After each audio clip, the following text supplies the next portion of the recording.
Hi guys, here we still continue with question 5, but we're now looking at 5.4. So in 5.4, we are asked to find f of x over g of x and the domain of f of x over g of x. So now, let's do that. So we know that f of x is actually equals to the square root of 3 minus x, and g of x is equals to the square root of x squared minus 1. Now, let's write f over g is f of x over what? Over g of x. So we know f of x is the square root of 3 minus x over g of x is the square root of x squared minus 1. Now, we want to find the domain of f over g. So now, according to our notes, it says that the domain of f over g is equals to x being an element of the intersection of the individual domain, meaning the intersection of the domain of f and the domain of what? The domain of g of g, and g of x should not equal to what? Should not be equal to 0. So that's how to find the domain of f over g. Now, where do we start? The first thing to note is that we do know the intersection of f and the intersection of the domain of f and the domain of g, right? It's what we have obtained in 5.1, 5.2, and 5.3.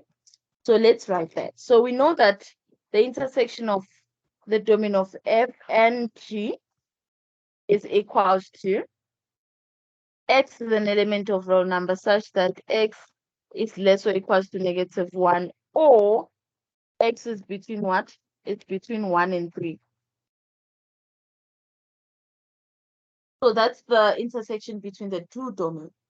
Now we want to find g of x, values that makes g of x equals to 0.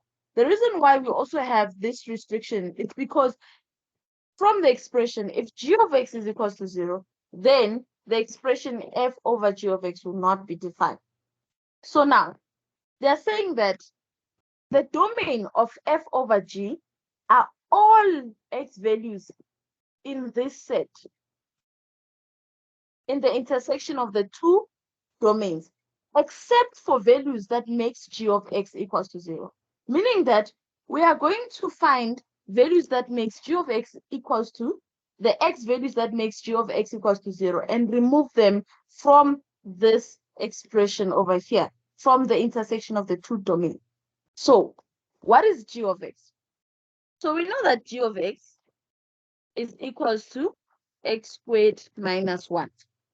Now, by looking at g of x, which values of x makes g of x equals to 0? It's 1 and -1. 1 and -1. Because if then you substitute 1 in this expression, you get what? You get 0. And if you substitute -1 in this expression, -1 squared minus 1, you still get 0. Now, if you don't know how to find these values here, what you'll do is, sorry about that, what you'll do is you just take g of x and equate it to 0 and solve. So then this will be x squared minus 1 equals to 0. Then what's this? You square both sides.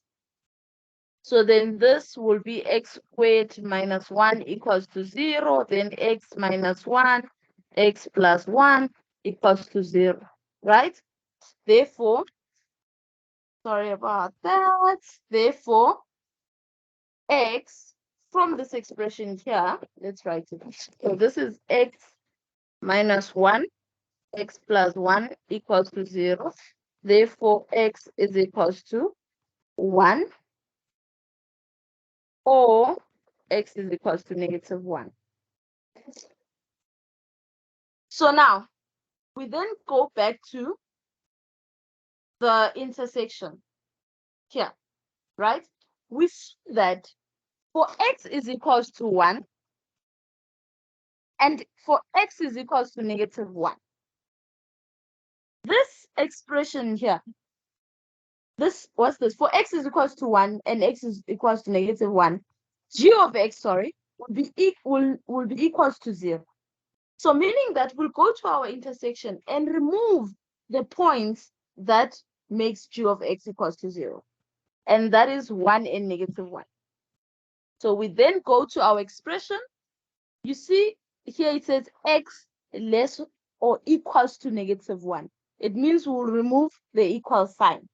Because if x is equals to -1, then the expression f of x over g of x will be undefined. Another value that makes g of x equals to 0 is 1. So we go here, we see that it says that x is less or equals to 1. I mean, x is greater or equals to 1, but less or equals to 3. So we have to remove the equal sign here. So it will only remain with x is greater than 1, but not equals to 1. So it means that now our domain for f over g is equals to this one over here. Let me write it properly. So it's x is an element of real number such that x is less than 1, or x is between but not including 1. Between 3 and 1 but not including 1. And that's how we solve 5.4. Thank you.